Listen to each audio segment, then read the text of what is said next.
Well, ladies and gentlemen, God bless you and welcome to another edition of Serving It Up with Jonathan on the Las Cruces Channel. I am blessed to have with me none other than Mr. John McClunb.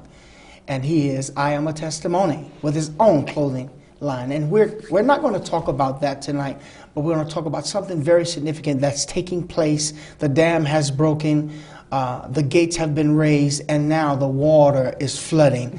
And what is the water? It is within the two walls of a special book, and that's what we're going to cover tonight. And that book is none other than The Power of Collaboration. God bless you, Mr. John McClunb. Man, blessings to you, man. Good to see you again, man. You know, it is always a pleasure being in the studio. Yes, with you. Thank you for sharing this awesome opportunity with me. I'm going to give it right on over to you, man, and you can go further because I'm new to this. So let's chop it up, man. Let's go. Well, listen, I think one of the things that we're going to be speaking about is the opportunity to be a part of the power of collaboration. That book itself is brought together by a group of wonderful men who are, in their own right, best-selling authors. They all each have their own platform, and we've come together, and I'm a founding member of the group, and we've come together to create the Men of Vision. The Men of Vision is a collaborative group of men coming from all walks of life who understand what it means to empower and also change lives and add value. All right. One of the things we want to see was how could we bring a group of men to impact the world, and then also be able to create opportunities for other men to be a part of it as well. Copy that. So I'm writing down right now. I'm triggered by substance.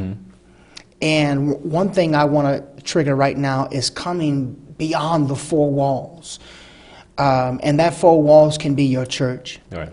That four walls can be your home. That four walls can be your vehicle.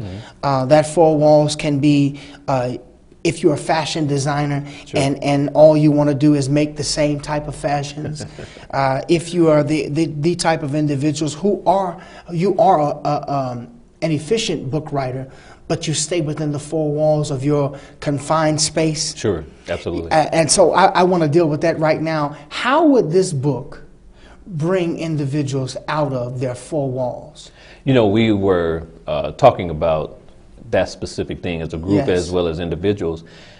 You have to understand that a lot of people don't believe that they have a message. Yes. And I always have this saying, what you write or what you say may not be for everybody. That's right. But it is for somebody. It's for somebody. And when somebody hears it, everybody will know it. Yes. So those individuals who have gone through specific things in their life and really want to, be able to touch others, one way to do that is through writing. Yes. They always talk about writing being some type of therapy for you. And you and I have spoke about this on many occasions. So, this opportunity, especially for the new guys that are coming in on this book, this is our second collaboration as far as the Men of Vision. We have a book called Reclaim the Flame. Yes. So we understand what it means to empower a group and do something collectively versus individually. Because, men can sometimes be, in most cases, be competitive versus collaborative. And that is one of the things that we wanted to show,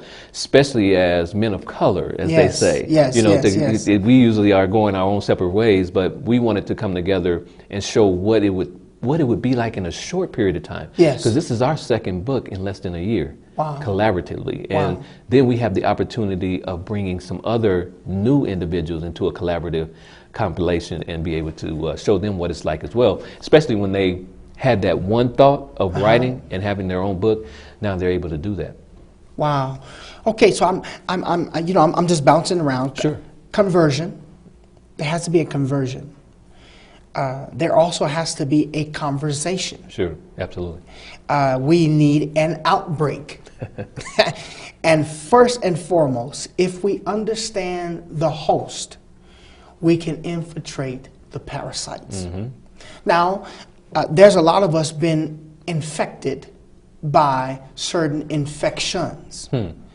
And one thing I want to do is, if you had a pie chart and you put yourself immediately in the center of the circle, I wonder through this book, The Power of Collaboration, what would you fashion yourself around the power of words? What words will you fashion yourself? Now, a lot of us have been kicked to the curb. We've been lied to.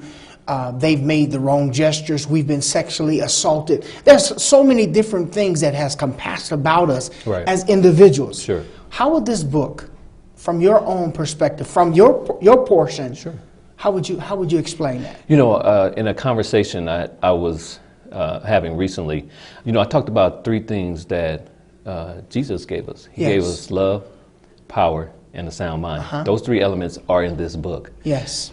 Each individual who has, who will and has participated in this book have been authentic and transparent with what they're bringing. Yes. So because of the variety of writers we have, you're talking about Dr. George Fraser doing the foreword and Dr. Reuben West doing the afterward. You have Coach Terrence Leffridge out of Chicago.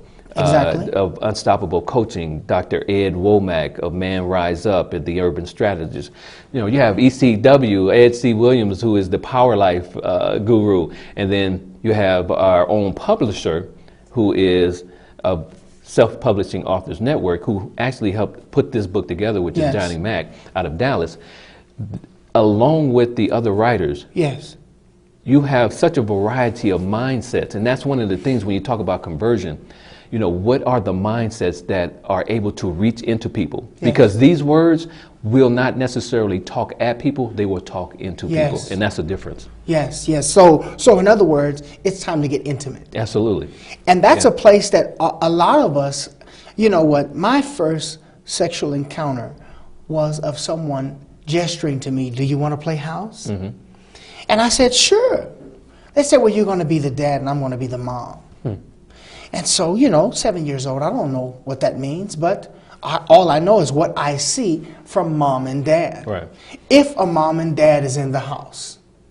And so, of course, you don't see those intimate moments, but to have that conversation with someone who has been infected and affected by it in such a way that would intrude itself into my life. I see that there are people who need to be infused with this book. Absolutely. Because what it will unravel some things that will illuminate some things that they can start making those choices concerning those words that bring the wrong and right element, you know, in their life. What's your take on that? You know, I think when you see men, especially come together, a lot of individuals don't believe that they have some challenges that they may not necessarily want to divulge and bring to light. Just as you are, when it comes from a man saying that, it's a different feeling. Yes. It has a totally different connection as well.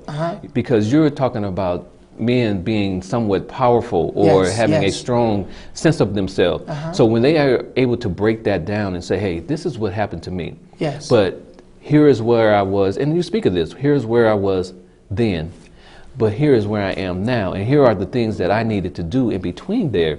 And those are going to be some of the words in this book that will change, impact, and add value to people's lives, because when they begin to read how transparent everybody is with their story, it's going to be like, wow, you know, there's going to be some aha moments in this book. Yes. So that leads me to my next point. There's something that has dropped in my spirit, and it's been in my spirit for at least about 5 years, and it tells me to unlock, unleash, and activate. Absolutely. And I keep saying to myself, okay, I think that I've unlocked myself. And I say to myself, as I look around the things in my life, I see that there's still some things that I have imprisoned myself in. And I'm saying to individuals, listen here, I don't care what you're dealing with, you have the key to unlock yourself from your own prison. Absolutely. Yeah? You know, that man, that husband, that father, that boy, that nephew, that you know, significant other, however you want to put him, he's locked up. Yeah. You see what I'm saying? And he needs to be free, number one, from the oppression, impression, and depression of folk who have delivered him the negativity that he stands for. Absolutely. You know, he said, well, let's keep it 100. Are you sure you're keeping it 100? That's kind of tough to do for some people. Yeah. So when you unlock yourself, you're actually saying to yourself, okay, I'm finna make this first step. out of this prison. And then I'm able to look back and say, man, what am I leaving? It's like that bird that was left in the cage for so long, and all of a sudden you open the cage, and now he just sitting there, blue, he don't even want to move. Right. So once you unlock yourself, I'm saying you got to unleash. And what are you unleashing? You're unleashing the very gifts that have been imparted into your life. There's a big question mark about God, about Jesus. Now, we know if we do the history, we understand what is going to lead us to. And these are the places that we should go. We should, everyone else is not afraid of their origin, but us. And when I say us, I'm talking about, the brown skin, the light skin. We're afraid of our origin, but we need to be unleashed. And that's going to come from courage. And that's not saying to someone else that, hey, I don't want you in my life. I don't want you a part of my life. No, I need to still indulge in the things that you have a captivated audience about. I need to understand. Am I making sense, brother? Yeah, and I can actually sense the direction that you're speaking of, because when you're talking about unleashed, unlocked, and activate, a lot of challenges are getting to the activate. Yes, exactly. That's the final stage. And you know what? And when you are fearful and doubtful of your skills, gifts, and talents, especially when you're talking about people coming together, because we have been separate in so many things. We've been, as we talked about a minute ago, competitive in so many things. It is very challenging to come to an opportunity where you say, you know what, let's work together on something and see how well it will do, how well it will help others. And when you have that mindset and you're able to kind of like move all those other things out of the way, you can actually, you can have that happen. I agree. But I'm going to say this. As I noticed earlier, demonic activity. Excuse me. Listen, if the scriptures are somewhat correct, let me put it that way, are somewhat correct. And why do I say that? The preacher is ready to stand up and say, oh, he's going against the word of God. Now, I'm going to tell you something.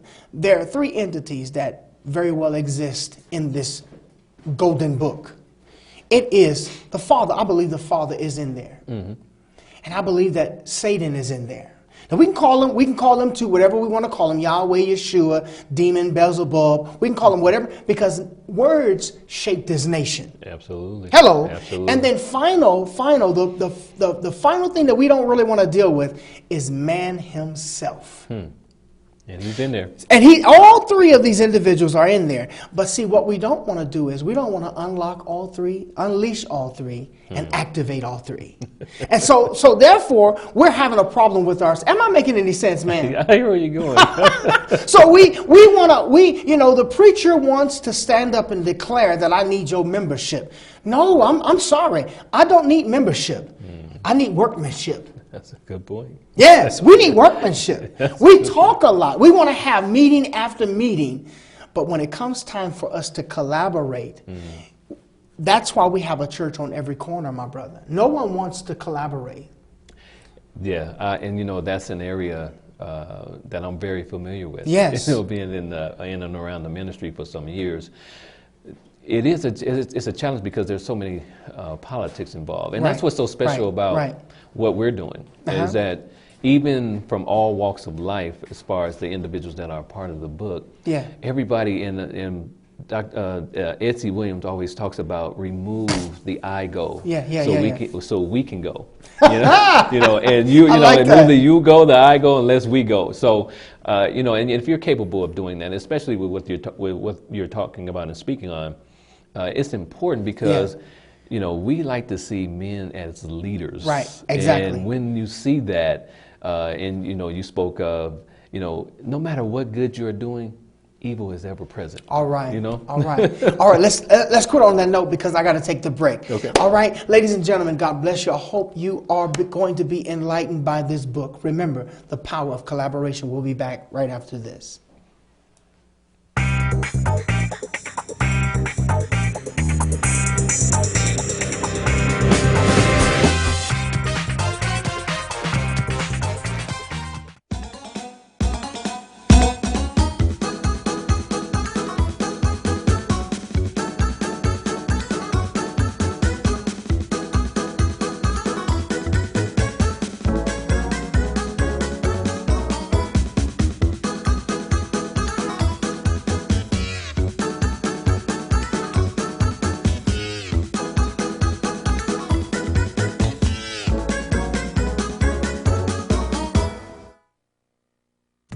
Hi, I'm Cheryl Burke, and I have a confession to make. I have a serious crush on my workout.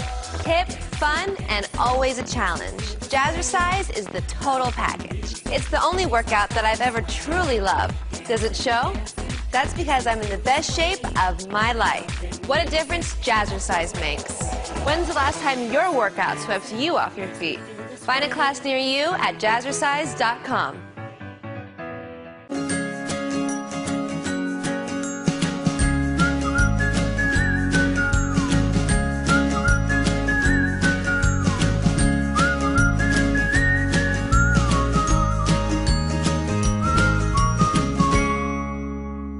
Since I got adopted, I've learned a lot about these humans. I know. I mean, check out these two. It's Flirt City over here.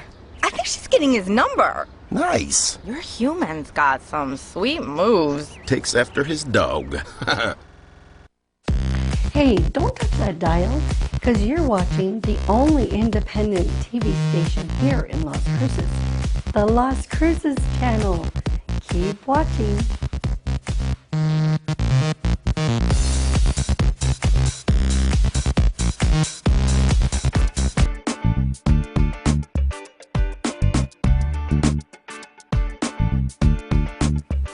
Well, ladies and gentlemen, welcome back to the second half of the show.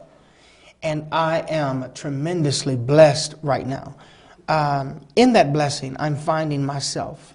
I'm hearing myself. I'm delivering to myself. And I'm also challenging myself. Why do I want to do those things? Because those are the aspects of men. We need to understand who we are as men. Brown, white, black, red, green, yellow, I don't care what color you are. That makes no difference. But what makes difference is that we have individuals who are not afraid to step on the battlefield and say to its enemy, if you come any closer, I will protect what's mine. Blessings to you, John, man. I appreciate you coming back and joining with us again. So we want to go a little bit further into this collaboration. Sure. And I want to deal with, man, how should we enter into a room that said pertaining emptiness? You know, that's an interesting question too. You know, I think you have to enter in as a learner first. I hear that. You know, even that's though good. even if the room is empty, there's some experience or something to learn from that aspect that you should be able to bring to that room and fill it with. Yes, You know, yes. So your experiences and the things that happen within your own personal life, maybe even your spiritual life, Yes. whatever part of your life that's happening, that room should resonate Yes. what's going on. It also should be able to be a room that is warm, so others can come in and be and partake into that room as well. Right. So if you leave that wide open space, man, when that space is finished, it should be filled with enough knowledge and experience and wisdom that people will leave changed. Yes, yes. That leads me to my next. While you were talking, and I'm just listening to the atmosphere, and the atmosphere is telling me we have to take authority over what we've been given. And the question is, do you know what you've been given? You see what I'm saying? And so when I look at the portion, you know, my experience in being a part of this book was given the authority to have these pages given to me to put something on the pages. Absolutely. Yeah. Now, when I received that notion, after I read the Facebook message, I was terrified because I wanted it to happen. Right. Oh yeah. But in my conclusion, I had to make a step into that empty room and put something in it. Right. You see what I'm saying? And so you all, the men of vision, gave me an opportunity to fill an empty room.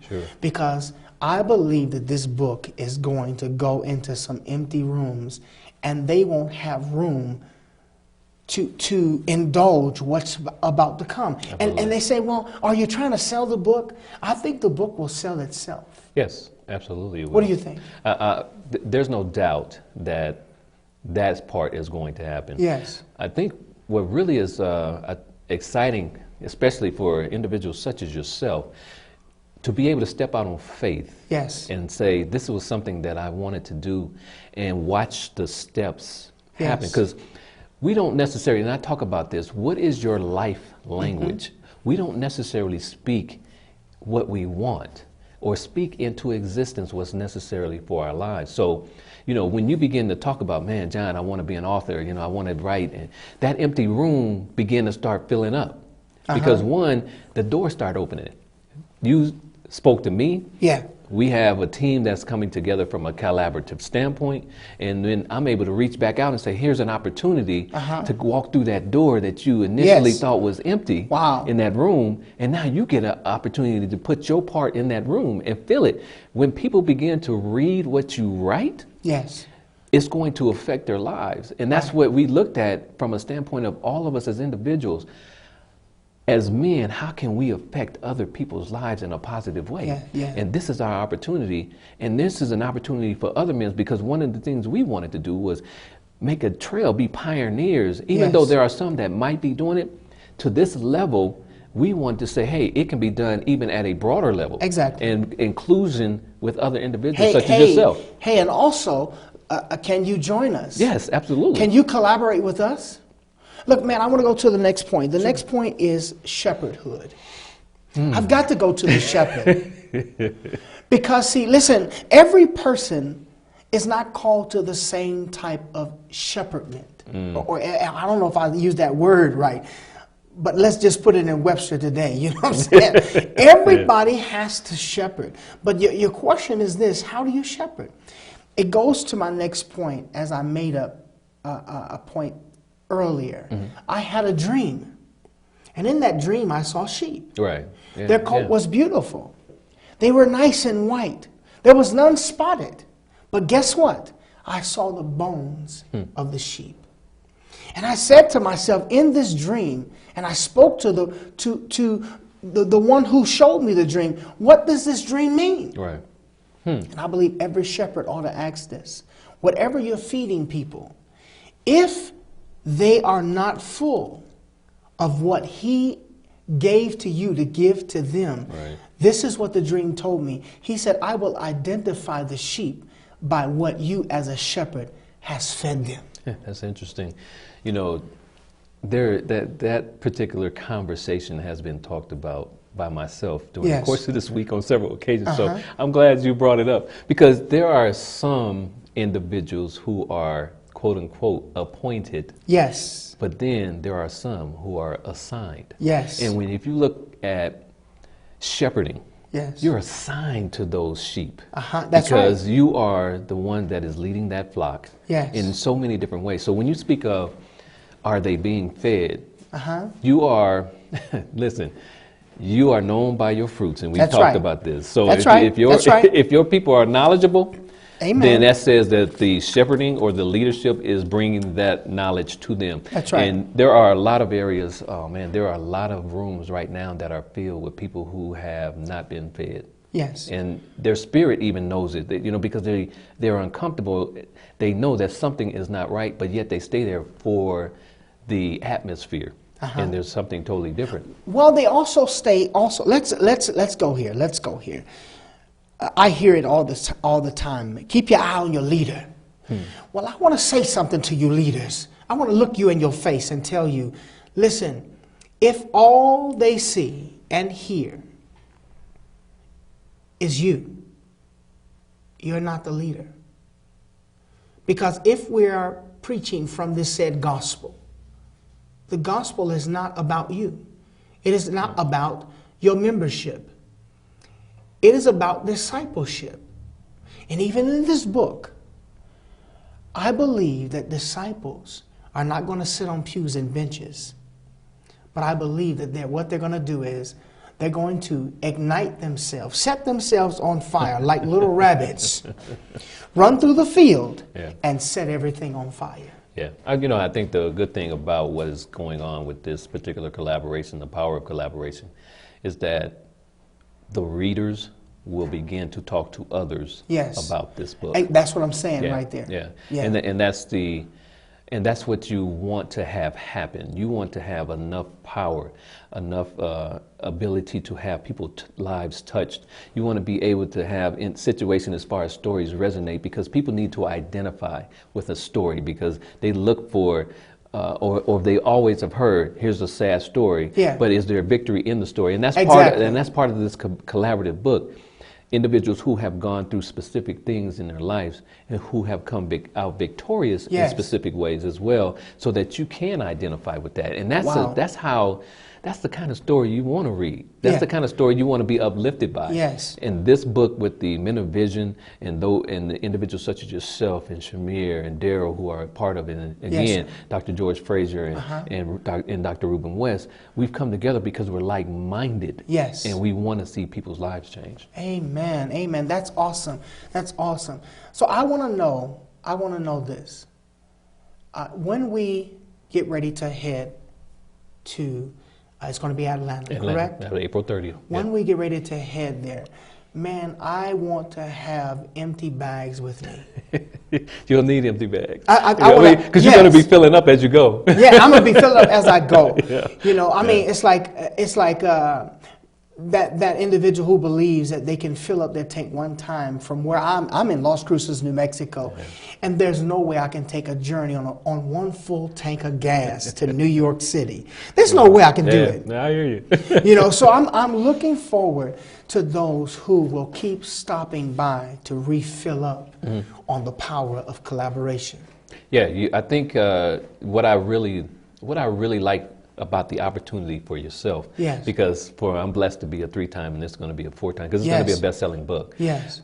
To watch the excitement, knowing that you're going to expand your territory. Wow. You know, when you do that, you will get a chance to have people who have never known Jonathan Haywood, Pastor Haywood, will get a chance to know, get a chance to touch, to be able to reach out. And then you get a chance to expand from a standpoint of being able to speak into those individuals.